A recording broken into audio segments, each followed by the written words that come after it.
Duck YouTube, welcome back to a new video with Rams fan YT. Hopefully this is the last one on this laptop, as it's my actual laptop for the repair is due to have been done and returned on Tuesday. That is why I couldn't find any information about the football club, and so decided not to run it to it and did a bit of training instead. So sorry if I disappointed anyone there, but we've got a video about Ipswich Town today, and if you're an Ipswich fan and not seen me before, please do subscribe. But on to Ipswich. Well, the club was founded as an amateur side in 1878 and were known as Ipswich AFC until 1888, when they merged with Ipswich Rugby Club to form Ipswich Town Football Club. The team won a number of local cup competitions, including the Suffolk Challenge Cup and the Suffolk Senior Cup.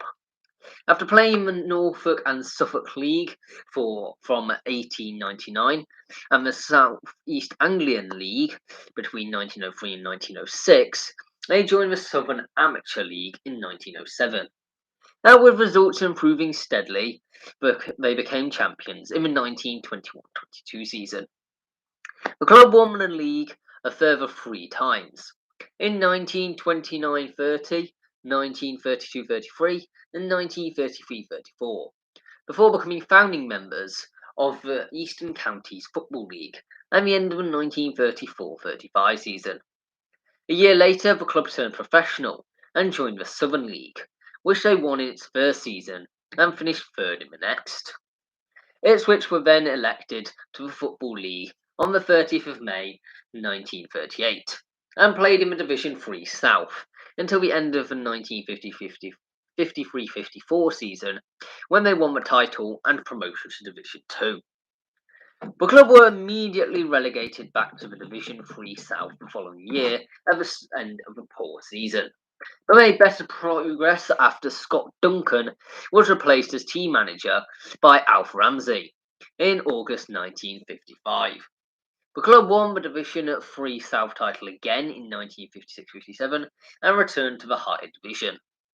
This time, Ipswich established themselves in Division 2, and as the division champions, won promotion to the top level of English football, Division 1, in 1960-61. In the top flight for the first time, Ipswich became champions of the Football League at the first attempt in 1961-62. As English League champions, they qualified for the 1962-63 European Cup, defeating Maltese side Floriana 14-1 on aggregate before losing to AC Milan.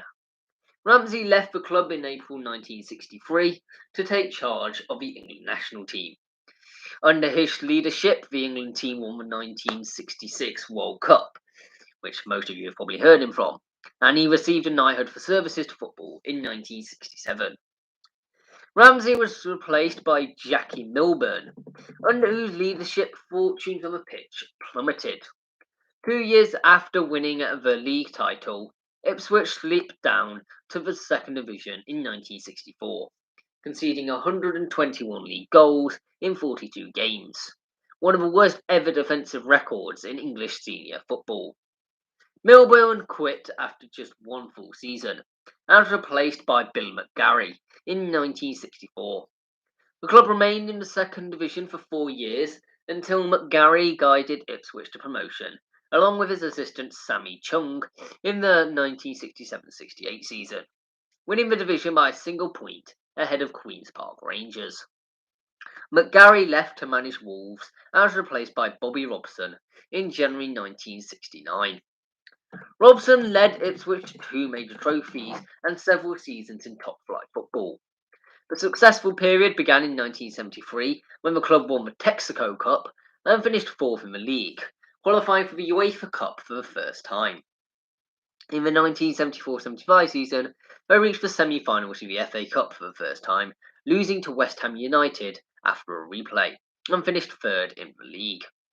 By the late 1970s, Robson had built a strong side with talent in every department, including the Dutch pair Arnold Muren and Frans Fijan, to add flair to a team that featured British internationals, including John Walk, Terry Butcher, and Paul Mariner.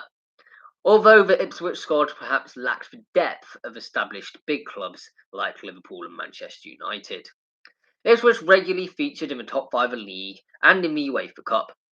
At their peak in the 1979-80 season, they beat Manchester United 6-0 in a league game at Portman Road, a game where United goalkeeper Gary Bailey also saved 3 penalties. The defeat cost United 2 points, the margin which eventually separated them and champions Liverpool. Major success came in 1978 when Ipswich beat Arsenal at Wembley Stadium to win their only FA Cup trophy.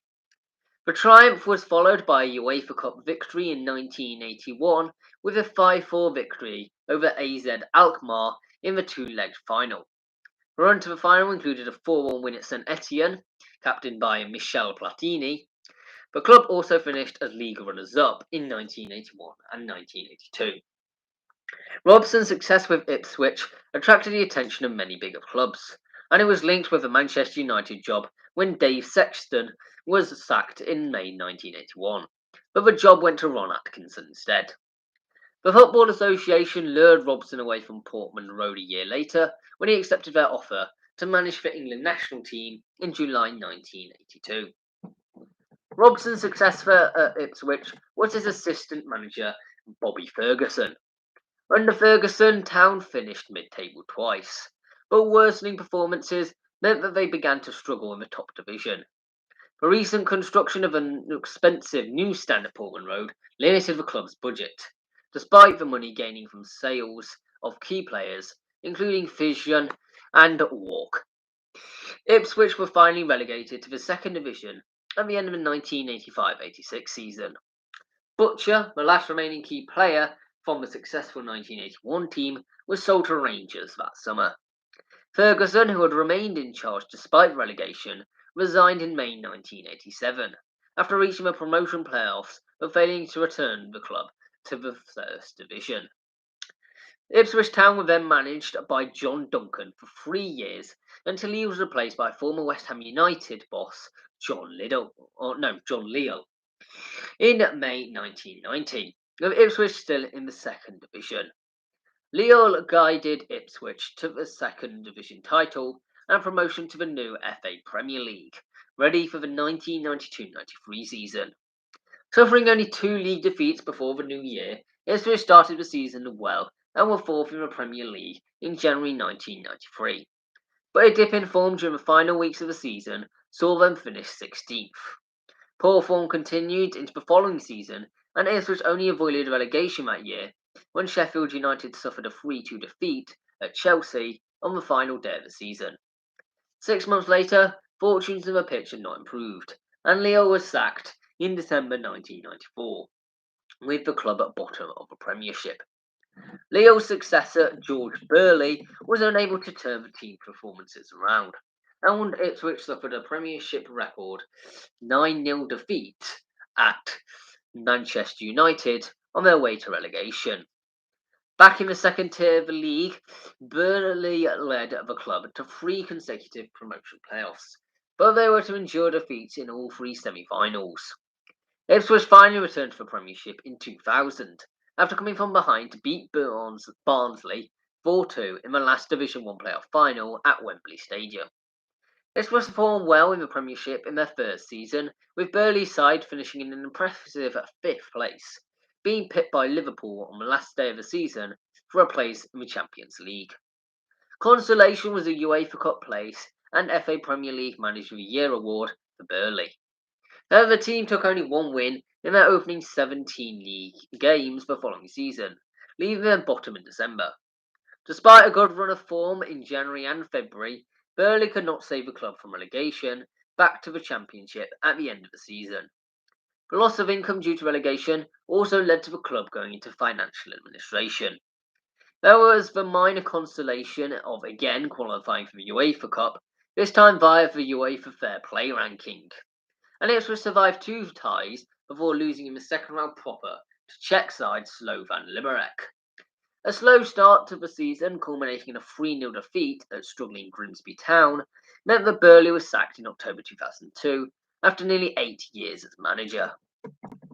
First team coach Tony Mowbray was given 4 matches as caretaker manager, winning once, but he was ultimately replaced as manager by the former Oldham Athletic, Everton and Manchester City manager Joe Royle, who had played for local rivals Norwich City.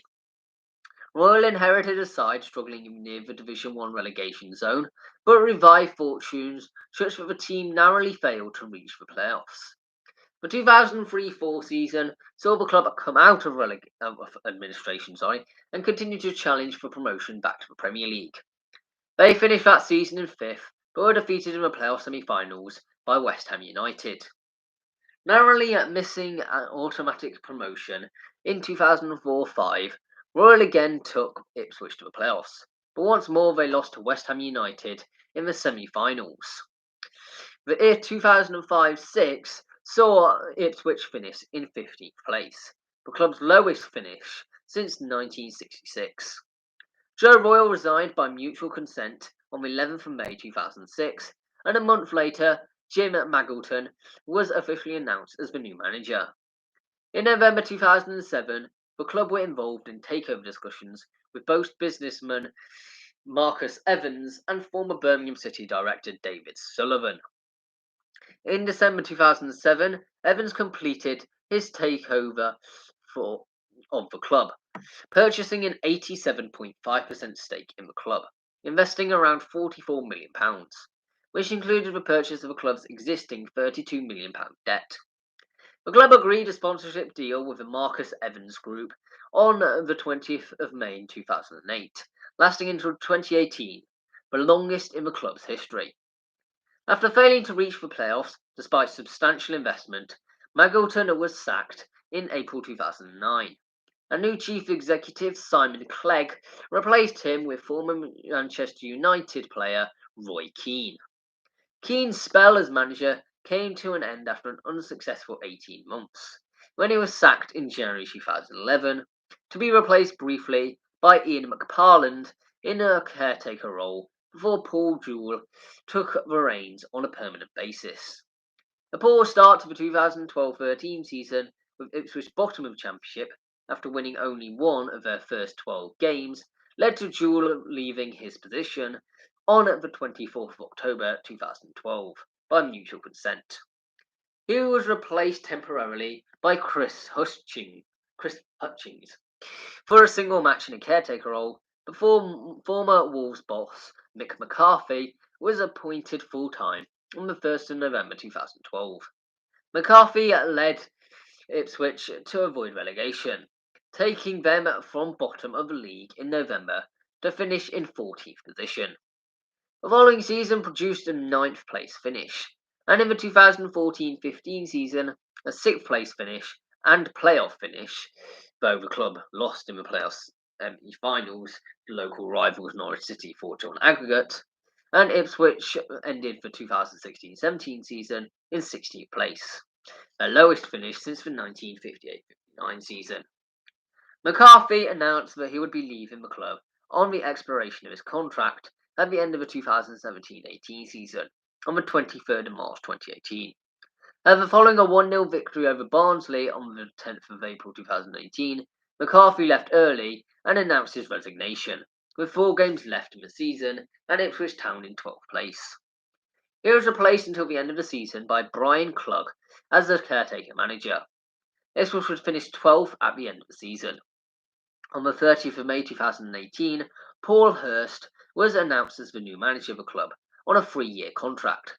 However, after a poor start to the season and with the team bottom of the table, Hurst was sacked in October 2018 after less than 5 months in charge, making him the shortest serving manager in the club's history. He was replaced by former Norwich City manager Paul Lambert on the 27th of October, but he was ultimately unable to prevent relegation to League One at the end of the season, ending Ipswich's 63-year stay in the top 2 tiers of English football. Lambert remained as manager following relegation to take charge of Ipswich's first season in the 3rd tier since 1957. The Blues finished the season in 11th place, the club's lowest finish since 1953. The standings were decided by points per game due to the season's suspension as a result of the COVID-19 pandemic. After failing to mount a promotion challenge during the following season, Lambert left the club by mutual consent on the 28th of February 2021. Former Wigan boss Paul Cook was appointed as his replacement 3 days later. On the 7th of April 2021, the club announced that US investment group Game Changer 20 Limited had purchased a majority stake in the club. The consortium was made up of Ohio-based investment group ORG, the Free Lions Fund, made up of Free Phoenix Rising FC board members, and former owner Marcus Evans, who remained as a minority shareholder. Ipswich finished the 2020-21 season in 9th place, 3 positions outside the playoffs. Expectations were high ahead of the following season, but following a series of disappointing results, Cook was sacked in December 2021. On the 16th of December 2021, Kieran McKenna, assistant manager at Manchester United, was appointed to replace Cook, with Martin Pert as his deputy. Thank you very much for watching this video. Please subscribe if you're new around here. That'd be hugely appreciated. I've got the Championship's best transfer from January, or the winter, depending if they did it in January or not. Most of them did. I think Derby were the only club not to have bought a player for obvious reasons. And I'm also going to be running to football clubs. I'm going to try and do the Spondon run to get to Boreal, Victoria, and Graham Street Prims. And I will next week do a history of. I can't even remember for now. There's a really massive jump in the alphabet. But goodbye for now.